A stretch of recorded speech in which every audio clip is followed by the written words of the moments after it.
ကျွန်တော်ဒီနေ့သင်ခန်းစာကတော့ Photoshop background ချိန်တဲ့နည်းပေါ့နော်လွယ်လွယ်ကူကူနဲ့မြန်မြန်သိလွယ်တဲ့နည်းကိုသင်ပေးမှာဖြစ်ပါတယ်ကဲစလိုက်ကြအောင်ကျွန်တော်အခုသုံးနေတယ်လက်ရှိသုံးနေတယ် Photoshop 2020ကိုဖွင့်လိုက်ပါပြီ2020ကိုဖွင့်လိုက်ပါပြီ Photoshop မှာတော့အနည်းဆုံးPhotoshop ဟိုပါပေါ့ CS ကစပြီးရှိပါတယ် CS ကနေ90ခေတ်ကသုံးခဲ့တဲ့ဥစ္စာတွေပေါ့ဗျာအခုကတော့သူကတော့ CS 2 3 4 5တဖြည်းဖြည်းတက်လာပြီးတော့အခု2020ရောက်သွားပါပြီဒီလိုပေါ်လာတဲ့အနေအထားမှာတော့ကျွန်တော် create new ကိုပဲနှိပ်ပါမယ် create new ကို double click ပေးလိုက်ပါတယ်ကျွန်တော် print ကိုရွေးပါတယ်ဘာဖြစ်လဲဆိုတော့ဒီနေရာမှာတော့ new ခေါ်တဲ့အပိုင်းကိုနည်းနည်းလေးဟိုပါဖြစ်ပါတယ်ဒါ control R နဲ့တူတူပါပဲကျွန်တော် A4 ပဲရွေးလိုက်ပါမယ်ဒီကောင်ကို drag and drop လုပ်လိုက်ပါမယ်ဆရာကောင်းကြီးတော့ click ပြီးတော့ဆွဲလိုက်ပါတယ် drag and drop ဖြစ်သွားပါပြီကြောက်ပြင်မဲ့ပုံတစ်ပုံကိုဒီ screen လွတ်လပ်တဲ့နေရာတစ်ခုမှာ double click နှိပ်ပြီးတော့ပုံခေါ်လိုက်ပါမယ်အဲ့လိုပုံတွေ့တဲ့အခါမှာလည်း double click နဲ့ပဲနှိပ်လိုက်ပါတယ်ကျွန်တော်ကတော့ဒါလက်တွေ့လုပ်ငန်းသုံးအမြန်ကြီးပဲပြောနေတာဖြစ်တဲ့အတွက်ကျွန်တော် shortcut key တွေပဲကျွန်တော်ပြောသွားပါတယ် drag and drop လုပ်ပြီးတော့ V ကိုဖိဆွဲလိုက်တယ် restore down add လုပ်တဲ့အခါမှာဒီပုံစံလေးနဲ့ F key နဲ့သုံးပါတယ်သူရဲ့ shortcut key ကတော့ F key ပါဒီလိုလေးသုံးလို့ရပါတယ်အဲ့လိုအနေထားမှာဆိုလို့ချင်း zoom in out လုပ်မယ်ဆိုလို့ချင်း alt key ကိုဖိပြီးတော့ကျွန်တော် scroll wheel နဲ့ပဲသုံးပါမယ်ဒီအနေထားကိုရပါမယ်ကိုပြင်လို့ကောင်းလောက်တဲ့အနေထားကိုရပြီဆိုရင်ရပ်ထားလိုက်ပါမယ်ရပ်ပြီးတော့သူ့ကိုဘယ်ချက်ရွှေ့ချင်နေလဲဆိုလို့ချင်းတော့ hand tool ဆိုတာရှိပါသေးတယ် hand tool ဆိုတာတော့ hand tool ရဲ့ shortcut key က space bar ဖြစ်ပါတယ် space bar ကိုဖိထားပြီးတော့ click ဖိပြီးတော့ပုံဘယ်ညာရွှေ့လို့လည်းရပါတယ်ဒါ hand tool အသုံးပြုတဲ့ပုံစံပါလက်ရှိဝင်နေတဲ့ tool ကတော့ဒါ move tool ကအပေါ်ဆုံးပေါ့နော်ဒါ Photoshop တွေတူးတွေတယ်ကျွန်တော်တို့ move tool ပေါ့နော်သူရဲ့ shortcut key ကတော့ V ဖြစ်ပါတယ်အဲ့ဒါကိုသုံးထားတာပါဟုတ်ပါပြီဒါကျွန်တော် background ချိန်တော့မှာဖြစ်တဲ့အတွက်သူ့ကို selection တွေမှတ်တော့မှာဖြစ်ပါတယ် selection ကိုကျွန်တော်အမြန်နည်းနဲ့မှတ်ပါမယ်အဲ့အတွက်ကြောင့် quick selection 2ပါ quick selection 2ဆိုတာဒီ2လေးဖြစ်ပါတယ်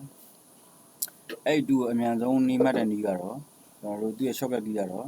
W ဖြစ်ပါတယ် W နှိပ်လိုက်ပါပြီ W နှိပ်တဲ့အခါမှာဒီလိုအပေါင်းပုံလေးပေါ်လာတယ်အဲ့အပေါင်းပုံကိုကျွန်တော်တို့ချုပ်ချက်လုပ်လို့ရပါသေးတယ်မြန်မာလိုပြောရမယ်ဆိုလို့ရှိရင်တော့ keyboard ထဲမှာ H နဲ့ O ပေါ့ဗျာဒါပေမဲ့မြင်ကွင်းဒီဟို circle ကိုကြီးပြီးမှချုပ်ချက်လုပ်မယ်ဆိုလို့ရှိရင် circle ကိုကြီးထားပြီးမှချုပ်ချက်လုပ်မယ်ဆိုလို့ရှိရင် select ပေါ်တော့မြန်ဝင်ပါတယ်အဲ့ဒီသဘောလေးတော့ရှိပါတယ်ဒါပေမဲ့တချို့နေရာတွေကြံခဲ့တာတွေပဲရှိပါတယ်အသေးစိတ်ကြံခဲ့တတ်တာမျိုးရှိတယ်ဒါအခုလိုပုံရဲ့တပေလောက်အကွာကနေပြီးတော့အဲ့လိုဆွဲလိုက်တဲ့အခါမှာဒီလိုမျိုး selection ဝင်သွားတာဖြစ်ပါတယ်ဒါပုံပေါ်ကြီးဒီလိုဖိဆွဲလို့လည်းမရပါဘူးအဲ့ဒါဆိုပုံပေါ်တွေ select တွေဝင်သွားတာမျိုးရှိပါတယ်အဲ့ဒါကို select ပြန်ဖြုတ်မှဆိုတော့ control D ပါခဏနေရပြောခဲ့တယ် select ကိုကျွန်တော်ပြန်ဖြုတ်တဲ့နည်းပေါ့နော် select ဖြုတ်မှဆိုလို့ရှိရင်ဒီလို select ဝင်သွားတဲ့အခါမှာ select ပြန်ဖြုတ်မယ် control D နှိပ်ပါအဲ့ဒါကြီး select ဖြုတ်တာပါဒါအမြန် select မှတ်တဲ့နည်းပေါ့နော်ဒါမှကျွန်တော် circle နဲ့လေးသိပြီးမှလုပ်ပါမယ်ဘာဖြစ်လဲဆိုတော့အသေးစိတ်လုပ်ချင်တာပါအဲ့အတွက် selection မှတ်ပါပြီ drag and drop ဆိုတဲ့အတိုင်းကျွန်တော် click ကိုတစ်ချက်လေးဖိဆွဲလိုက်ပါမယ်နည်းနည်းလေးဒီလောက်နည်းနည်းလေးဖိဆွဲပါမယ်အဲ့လို selection ဝင်သွားပါပြီလူခန္ဓာကိုလူပုံမထိပါဘူးကျွန်တော်လူပုံထိပြီးတော့ဆွဲမယ်ဆိုလို့ရှိရင်တော့ဒီလိုအသားတွေပါသွားတာမျိုးရှိပါတယ်ဒါအသားပါပါတယ်ဒီမှာဒီကောင်ကတော့များသောအားဖြင့်တော့ focus ပြတ်တဲ့ပုံတွေဆိုလို့ရှိရင်အမြန်ပြင်ရတာ quick selection 2ကိုအသုံးပြုရတာပိုကောင်းပါတယ် focus မပြတ်တဲ့ပုံတွေဆိုလို့ရှိရင်ဒီလိုမျိုးအသားလေးတွေဝင်သွားတာတော့အသားကိုကြော်သွားတာဒီလိုမျိုးကြော်သွားတာတော့ရှိပါတယ်အဲ့လိုတွေဖြစ်တတ်တယ်ဒါကျွန်တော်နမူနာလုပ်ပြခြင်းပါဟုတ်ပြီကျွန်တော်အတိအကျအခုလုပ်ပါပြီ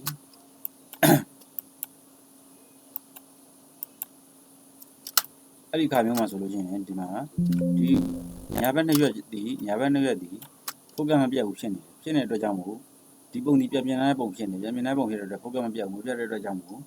နှစ်ရွက်တွေပါနေတယ်အဲ့နှစ်ရွက်ပါနေတဲ့ဥစ္စာကိုကျွန်တော်ဘာလုပ်မလဲဆိုလို့ရှိရင်ဒီဘက်ကို selection ညာဘက်ကိုဗျာနှစ်ရွက်ကိုပြန်တိုးကျင်တယ်နှစ်ရွက်ထိတ်နေတာအဲ့လိုတိုးမဲ့အခါမျိုးမှာ alt key ကိုဖိပြီးတိုးမယ် alt key ကိုဖိထားမယ် alt key ကိုဖိပြီးတော့ click ခောက်လိုက်တာနဲ့တပည့်နဲ့တည်း select ကအပြင်ဘက်ကိုရောက်သွားတာတွေ့ရပါမှာအပြင်ဘက်ကိုအော်လိုလေးရောက်သွားပါလိမ့်မယ်နည်းနည်းလေးတိုးကျင်နည်းနည်းလေးကတ်ပြီးတော့အပိုင်းလေး circle နည်းနည်းကတ်ပြီးတော့ထားပါမယ်ရပါပြီဒီနေတာပုံတွေအသေးစိတ်ကြည့်ရပါမယ်ဘယ်နေရာတွေမှာပါနေလဲဘယ်နေရာတွေအသားတွေပါနေလဲဆိုတော့နည်းနည်းလေးကြည့်ရပါမယ် ဒီမှာဆိုလို့ရှိရင်အသားပါနေတွေ့ရပါတယ်ဒါ၄တောင်းဖြစ်နေတယ်အဲ့အခါမှာ order key ကိုဖိလိုက်တဲ့အခါမှာအနှုတ်ဖြစ်သွားပြီ circle ထဲမှာအနှုတ်ဖြစ်သွားအဲ့အခါမှာဒီကောင်လေးနဲ့ကစားပါမယ်ပြီးတော့ဆိုလို့ရှိရင်ဒီဘက်ချမ်းမှာဆိုလို့ရှိရင်ဒီအောက်ချမ်းဒီဒါ selection ကြံနေတာဖြစ်ပါတယ်ကျွန်တော်တို့က Photoshop graphic ဘိုင်းဖြစ်တဲ့အတွက်ကြောင့်မို့အနုပညာဆန်ရပါတယ်အနုပညာအမြင်ရှိရပါတယ်အဲ့အတွက်ဒီဘက်ကို select ဖိဆွဲပါတယ်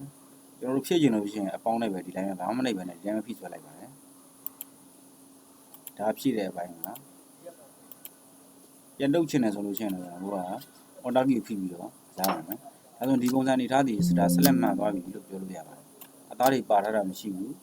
အသားတွေလည်းဝင်ထားတာမရှိဘူးဒါဆို selection ဒါပြန်စစ်ပြရအောင် selection ဒီမှာဆိုလို့ရှိရင်ဒါကုတ်ပုံမှာ selection နည်းနည်းလေးဝင်တာရှိပါတယ်ဒါဆိုရင်ဒါလေးကို order key ကိုဖိပြီးတော့ click တစ်ချက်လေးခောက်ပေးလိုက်ပါတယ်ဒီလိုလေးကတ်ပြီးတော့ဒါဆိုအားလုံးတက်သွားနေတာဖြစ်သွားပါပြီအဲ့ဒီအခါမှာကျွန်တော်တို့ feather ရွေးပါမယ်ဒါဆိုလို့ရှိရင် select အားလုံးကိုလိုက်ကြည့်ပြီးပါပြီပုံနဲ့အသားပါမှာပါလိုက်ကြည့်ပြီးသွားတဲ့အနေထားတစ်ခုပါဒီအနေထားဆိုလို့ရှိရင်ဒီကောင်ကိုကျွန်တော်တို့ကဘာလုပ်မလဲဆိုလို့ရှိရင် feather ရွေးပါမယ် feather ဘယ်ဟာနှိပ်မလဲဆိုလို့ရှိရင် shift key ရဲ့ F6 ကနှိပ်ပါမယ် shift key နဲ့ F6 နှိပ်လိုက်တဲ့အခါမှာဒီလို feather selection ဆိုပြီးပေါ်လာပါပြီ feather ရဲ့သဘောတရားကဘာလဲ feather radius ပေါ့နော် feather radius ကဘာနဲ့တူလဲဆိုတော့ pixel သူဘာနဲ့တူလဲဆိုလို့ရှိရင်ကျွန်တော်စာရွက်တစ်ရွက်ကိုကတ်ကြီးနဲ့ညှပ်ဖြတ်တာနဲ့ဒီတိုင်းဆွဲပြလိုက်တာနဲ့မတူပါဘူးအနားဒီသူ့အနားကတ်ကြီးနဲ့ညှပ်ဖြတ်ထားတဲ့ဥစ္စာဒီလုံးဝတက်ရက်ပြီးတော့တိကျနေပါတယ်ဆွဲပြလိုက်တဲ့အရာဒီဘေးအနားလေးတွေပွားနေရမျိုးရှိပါတယ်အဲ pixel ရဲ့သဘောတရားပေါ့နော်အဲ့ခါကျတော့ဒီကောင်အနားတွေမပွားဖို့အရေးဒီ pixel မှာစကားပြောပါတယ်အဲ့ခါကျတော့ pixel ရွေးတတ်ဖို့လိုပါတယ် pixel ဒီကျွန်တော်ပုံမှန်ဆိုလို့ရှိရင်ပုံကောင်းရင်ကောင်းတယ်လို့မကောင်းရင်မကောင်းတယ်လို့ pixel အပြောင်းလဲလည်းရှိပါတယ် pixel selection ပေါ့နော်ဒါအပြောင်းလဲလည်းရှိပါတယ်အဲ့ခါကျတော့ကျွန်တော်တို့ကဘယ်လောက်ပဲထားလိုက်မလဲ9လောက်ပဲထားလိုက်မယ်ဒီပုံဒီပြင်နားပုံဖြစ်နေတဲ့အတွက်ကြောင့်9လောက်ပဲထားလိုက်ပါတယ်ပုံဝိုင်းဝါးသလိုမကောင်းရင်မကောင်းသလိုဖယ်တာဒီတိုးရပါမယ်ပုံကောင်းရင်ကောင်းသလိုဖယ်တာဒီလျှော့သွားပါမယ်ဒါပါပဲ okay ပြီးလိုက်ပါပြီ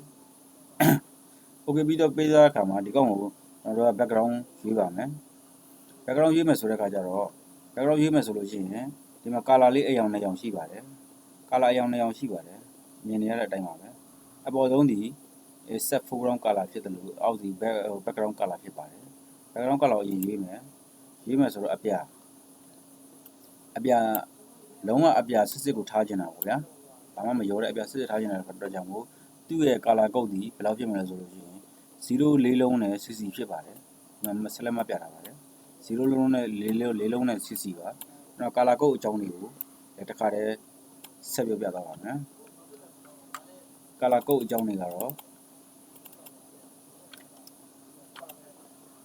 ဒါတော့သူ color code တွေပဲဖြစ်ပါတယ်ကျွန်တော်အကောင်းဆုံးအပြောင်ရွေးရတဲ့ဆိုတာဒီ0 4လုံးနဲ့ CC ဆိုတဲ့ဒီ color code လေးရွေးထားရဖြစ်ပါတယ်အဲ့ဒါကိုအသုံးပြုတာဖြစ်ပါတယ်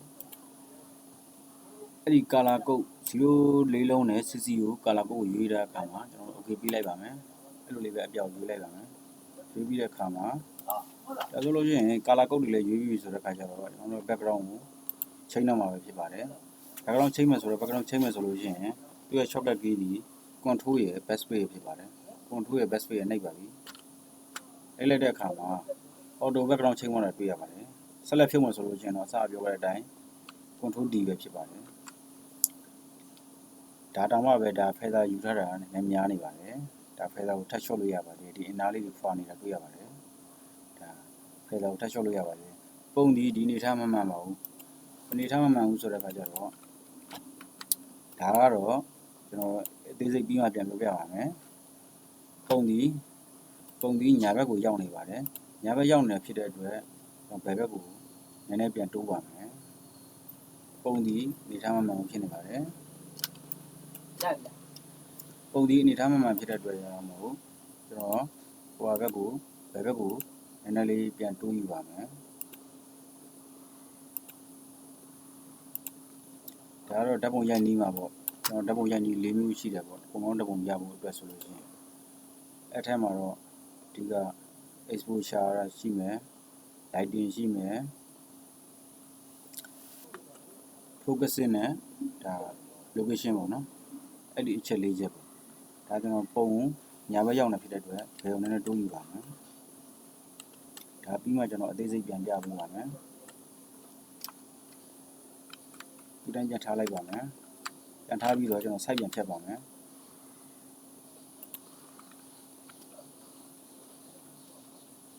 စိုက်ပြန်ဖြတ်မယ် 1.5 နဲ့ 1.5 inch နဲ့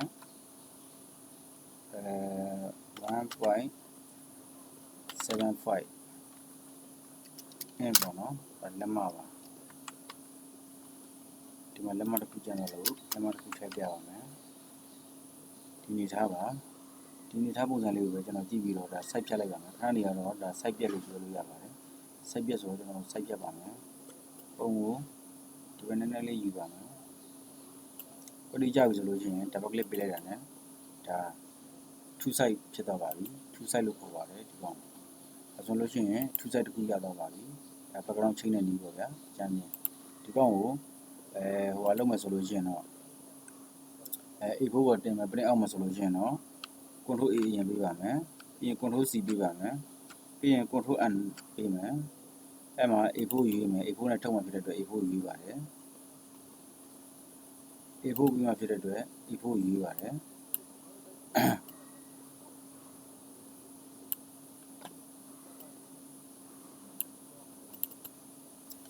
A4 ရွေးပါတယ် A4 ရွေးပြီးတဲ့အခါမှာတော့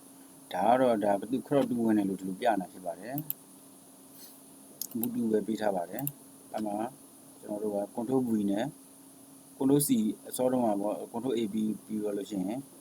ဟို control C ကိုပဲ copy ယူခဲ့တယ်အခု paste ပေးလိုက်ပါပြီဒီပုံစံနေထားရလာပါပြီဒီပုံစံနေထားရလာပါပြီပုံပွားပါမယ်ပုံပွားတဲ့အခါမှာဘယ်ဘက်လက်က order key ကိုဖိပြီးတော့ညာဘက်လက်ကနည်းလေးလိုလေးဆွဲဆန့်လိုက်ပါမယ်ဆွဲဆန့်လိုက်ပါမယ်ဒါဒီခဏနေပြောဖို့ကြံသွားလို့ဒီမှာ resolution ကို300ထားပါတယ်ဒါတော့ two side မှာတော့ဒါ 1.5 နဲ့ 1.75 ပါအဲ့ဒါလေးတော့ရှိပါတယ်အဲ့ဒါပြီးရင်အမှန်ကြီးပေးလိုက်ရတယ် double click ပေးလိုက်ရပါတယ်ဒီလိုပါပဲဒီထားရပါပြီဒီနားရတဲ့အခါမှာ control A ပေးတယ် control C နှိပ်တယ် control N နဲ့new ခေါ်တယ် print နှိပ်တယ်အဲ့မှာ A4 ထပ်ရွေးပါတယ်အဲ့ဒါပြီးရင်တော့ control V paste ပေးလိုက်ပါတယ်ဒီပုံစံနေထားရလာပါပြီဒါကတော့ site အမှန်ပါပဲဒီနေထားရလာပါပြီအဲ့လက်ကမှဒါ A4 အစစ်ဒါ site အမှန်ဖြစ်ပါတယ်အဲ့ခါမှာကျွန်တော်ပုံပွားပါမယ်နှစ်ပုံရလာပါပြီနှစ်ပုံရတဲ့အခါမှာအဲ့နှစ်ပုံထပ်ပွားမယ် F7 နှိပ်ပြီးတော့ layer view ကိုခေါ်လိုက်ပါမယ်ဒီမှာဒီပထမ layer ကိုပထမ layer ဝင်နေတာဖြစ်ပါတယ်ဒါဒုတိယ layer ဖြစ်ပါတယ်အဲ့ဒါကို layer နှစ်ခုကိုဆက်လက်ပေးလိုက်ပါမယ် shift key ကိုဖိပြီးတော့ဆက်လက်ပေးလိုက်ပါမယ်အဲ့ဒါပြီးရင် copy ထပ်ပွားမယ်ဆိုလို့ရှိရင်ကျွန်တော်တို့ဗာနှိပ်ရမယ် order key နှိပ်မယ် order key နှိပ်တဲ့အခါမှာဒီမှာ arrow ပုံစံလေးကြီးနှစ်ထပ်ဖြစ်သွားပါပြီ copy ပွားတော့မယ်ပေါ့ဟောတရားဒါပါပဲဆွဲချက်လိုက်ပါပြီနောက်ဆုံးတပုံလိုချင်တယ်ဆိုလို့ရှိရင်ဒီနောက်ဆုံးတပုံပဲထပ်ထည့်ခြင်းသေးတယ်ဆိုလို့ရှိရင် right click ထောက်ပြီးတော့ပုံပေါ် right click ထောက်ပြီးတော့ layer 1 copy 2ကိုရွေးလိုက်ပါတယ်ရွေးပြီးတော့ order key ကိုထပ်ပြီးပါတယ်ထပ်ပြီးတော့ညာကိုထပ်ဆွဲချက်လိုက်ပါတယ်ဒါဆိုဒီပုံစံနေထားရသွားပါပြီဒါတို့ရဲ့ layer ပါဒါတော့ Photoshop ကိုသုံးပြီဆိုလို့ရှိရင်တော့ကျွန်တော်တို့ပါလဲ layer အကြောင်းတော့ကောင်းနားလည်ရပါမယ်ဒါဆိုလို့ရှိရင် layer ဘယ်နှ layer ဖြစ်သွားမလဲဆိုလို့ရှိရင်1 2 3 4 5 layer ရှိသွားပါပြီပုံကလည်း5ပုံပဲလို့အဓိပ္ပာယ်ရအောင်